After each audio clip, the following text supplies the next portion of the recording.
Urban Community AgroNomics, also known as UCAN, has been serving the community for over 8 years. In 2018, they started their transformation and stewardship of this land as what's now known as the Catawba Trail Farm and Community Garden.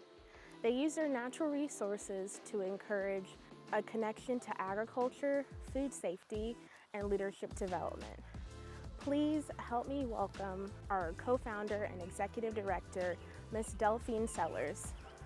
Hi, good morning. Good morning, how are you? I'm doing fine. Thank you for visiting with us and allowing us to share the riches of this land and the journey that we've taken and the impacts that we're making.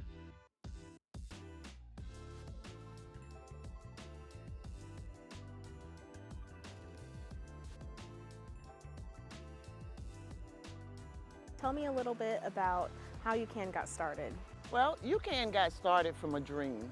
When I retired as the County Extension Director of Durham County in 2016, after having worked in Durham County for years, I realized that a lot of the inequities and the lack of that I saw, I could do something about it. But for me here, I saw the lack of food security, hunger, and also the fact that people were given, but they weren't necessarily given with the right, what I thought was the right attitude, the right love, the right compassion. So let's do something about that. And that's came the key word for me, resilience. I want to help build resilience, which is teaching people how to do for themselves. You can also continue to accept what is given to you, but know at the end of the day, you can depend upon your own skills, your own abilities, and your own talents. To me, that's resilience, and that's longevity. UCAN started stewardship of this land in 2018. Can you tell me a little bit about your journey and the historical significance of this land? Significance of this land, let me start there, because I sometimes would say that I was ashamed to admit it, but I have to admit it, because when you admit what you don't know, then that's how you grow. But when I first walked on this property, I did not realize it was a former plantation. Have you ever gone someplace and the moment you walked upon that land or the moment you entered that space, it was something that within you said, this is where you are supposed to be? Well, that's the way that I felt when I walked on this property. I tend to say at that moment I heard my ancestors say to me, what took you so long? What took you so long to come here? What took you so long to come and see where it is that we toiled, where it is that we worked? Come on in, girl, we're gonna help y'all get this thing going. So that's the significance of it to me. It's a former slave plantation.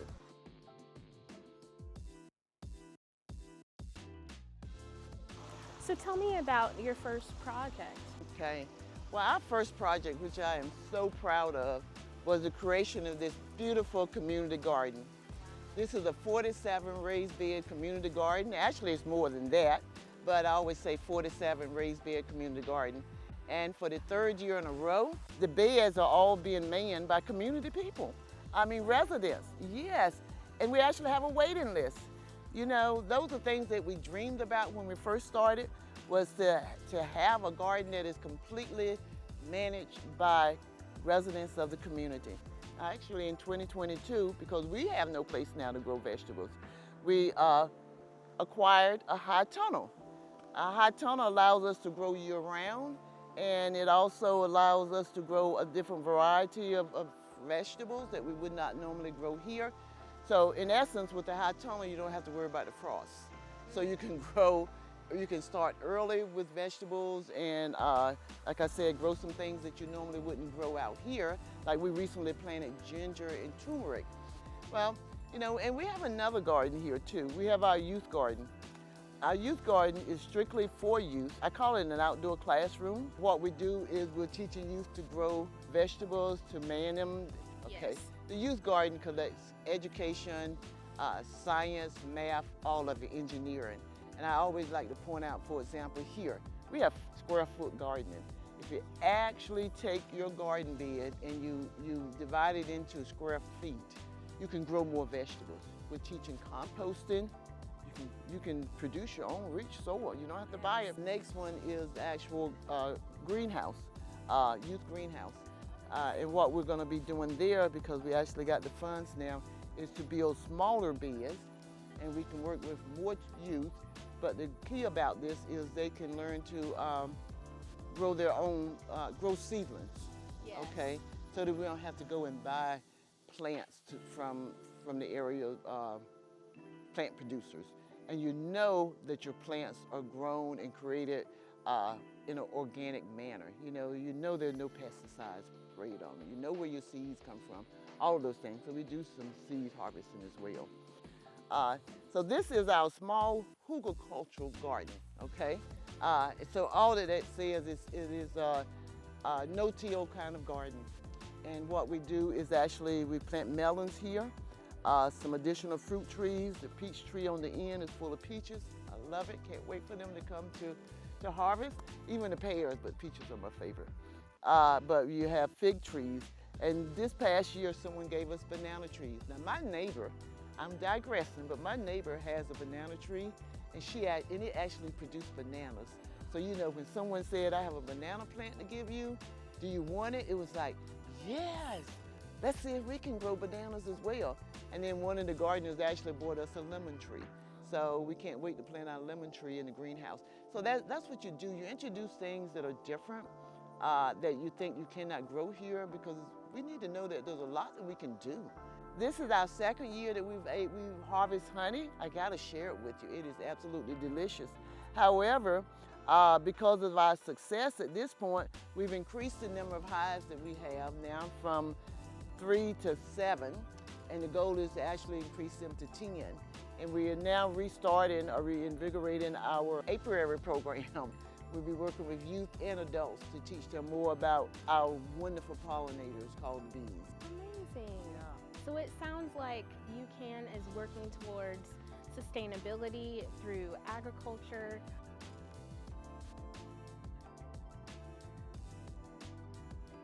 Let me introduce my sister, Lucille Patterson. Lucille is co-founder of Urban Community AgroNomics of UCAN, and it just so happens we're sisters, which is a wonderful thing. But when we talk about food distribution, it comes more under what Lucille handles for us. Tell us more about it. Well, the food distribution comes from one of our partners, which is Farm and Food Share. And all of the vegetables that are in the boxes come from North Carolina. Nothing travels 2,000-3,000 miles away. Everything is grown in North Carolina. And one of the special things that we've done prior, we had eggs in our boxes. And the individuals and the people who received the boxes were elated. And as my sister maybe has stated, we hope to add eggs to the boxes going forward in August. Okay. But there are no cans. No cans. And everything is fresh. No processed foods. Nothing. And the catcher to this is we're helping local farmers. Yes, we are. So it's an economic boost to this community and to our local farmers. But to grow local, eat local, we promote that. One of the ways that we support ourselves and engage with the community and children is with our chickens. You notice right now, and we have a couple of ducks as well, that is a new addition. This past year, we increased our flock by 15 chicks, and that one added to the 17 bigger chickens that we have will allow us to produce more eggs. So what is there to harvest today in the garden? Well, this has been a good year for tomatoes, okay? So why don't we harvest some tomatoes? You know, the average person doesn't know that tomatoes are actually fruit. Oh, look at this. These are big boys. Isn't that beautiful? What would you make with these? What can you make? You can make salsa. Oh, I love it. Salsa is so easy to make. I mean, just dicing up a tomato, for example. Some people put cucumbers in it. So you can pretty make it your own. And it's really a good, delicious, and healthy snack or addition to any meal.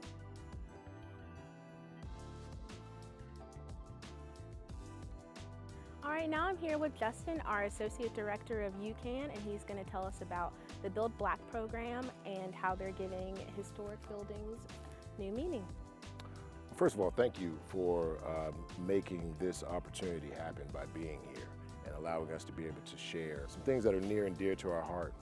The Build Black program is both honoring the past and giving a new pathway for the future. We know that there's a history to this site that we're on right now. We want to be able to acknowledge honestly that history and then also utilize the repurposing of these buildings for UCAN as a way for workforce development, as a way for us to be in a position to fight food insecurity. And here's what I mean. Here's a nail, right? It is very, very, very old, right? And we know that this is a handmade nail. And so the person who made this nail, right, is connected to this building. So we want to repurpose this building to then be able to share. We want people to understand that this organization is 100% minority owned, operated, and controlled. With that history, we want to build black.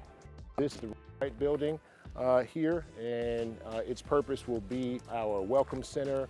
We will house all of the artifacts that we find out here at Catawba Trail Farm. This building right here is an old corn crib, and we are repurposing that as our intergenerational house. So a place to where people can come who are senior, who are young, to be able to take vegetables out of the garden here and be able to sit and actually learn from one another. So right here, this is the mill house. So we've repurposed this building. It used to hold some tools in it that were relevant when this was a different operational farm. When we think about fighting food insecurity, we need a safe place, right? We need a kitchen with running water, a bathroom, and we've been able to achieve that on the interior of this structure. And again, having the contrast of the old on the outside, right, and the latest technologies. And again, one of those things, we purposefully try to ensure the integrity of the building, but we want to leave the outside exactly the way it is, and then have the inside be able to speak to us as well, because if you can zoom in here, you can see one of those old nails, those old square nails, right, that were handmade. When you're touching this, you're touching history. And that history is what will empower us to move into the future, to fight food insecurity here at UCAN.